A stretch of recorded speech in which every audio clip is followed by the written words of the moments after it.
এই বলে মোহনা সাগরকে গোসল করিয়ে দিল। সাগরকে গোসল করানো শেষ হতেই সাগর চলে গেল বাহিরে।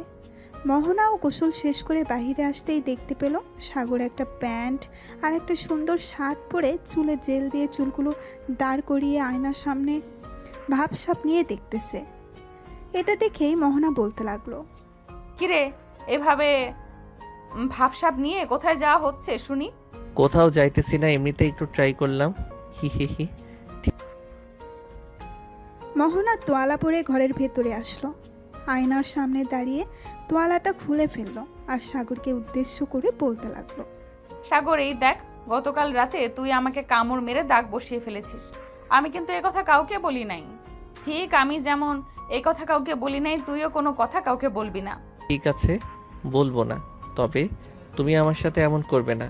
এমন করলে আমার কেমন যেন ফিল হয়। এটা ফিল্ম হবে, আমারও এমন ফিল হয়। সো আমরা যেহেতু স্বামী স্ত্রী, এমন ফিল হবেই। ঠিক আছে, তো এখন আমি নিচে যাই, তুমি ড্রেস পরে আসো। ঠিক আছে, তুই নিচে যা, আমি ড্রেস পরে আসতেছি। এই বলে সাগর চলে গেল নিচে। এদিকে মোহনা ড্রেস চেঞ্জ করে চলে আসলো নিচে। এসে দেখে সবাই বসে আড্ডা দিতেছে, কিন্তু সাগর নেই।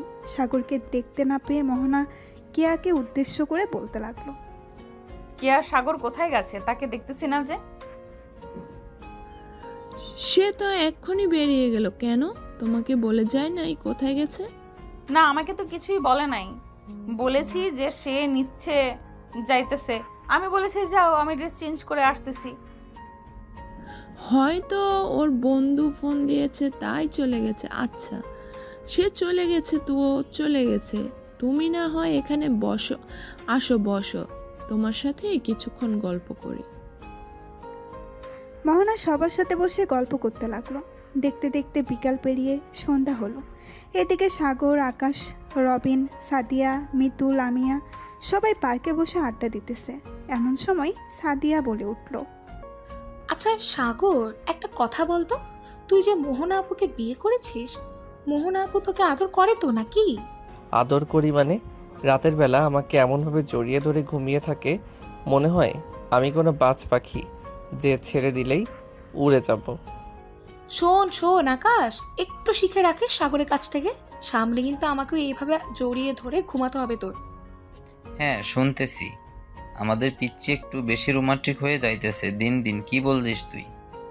তা তো হবেই, কারণ সিনিয়র আপুকে বিয়ে করেছে, সিনিয়র আপুর আদর সে পাচ্ছে, তো রোমান্টিক হবে না নাকি? সবাই বসে আড্ডা দিতেছে। এমন সময় সাগরের ফোনটা বেজে উঠল। পকেট থেকে ফোনটা বের করতেই সাগর দেখতে পেল মোহনা ফোন দিয়েছে। নাম্বারটা বউ লিখে সেভ করা। এটা দেখে সবাই সাগরের দিকে তাকিয়ে আছে আর বলতেছে, সাগর, ফোনটা লাউড স্পিকারে দে, আমরাও শুনবো তোর বউ কি বলে। নতুন বিয়ে করেছিস, দেখি কি বলে।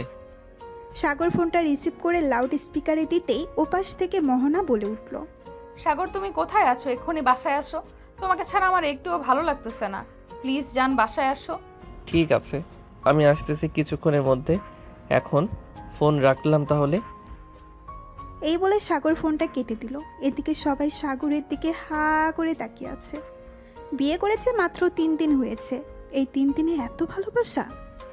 এমন সময় আকাশ বলে উঠল, সাগর ভাই, আমাদের একটু ভালোবাসা ভিক্ষা দে। সাদিয়াকে একবার বলি আমাকে জড়িয়ে ধরে একটু আদর করতে, কিন্তু আদর তো দূরে থাক, তার হাত ধরতে দেয় না।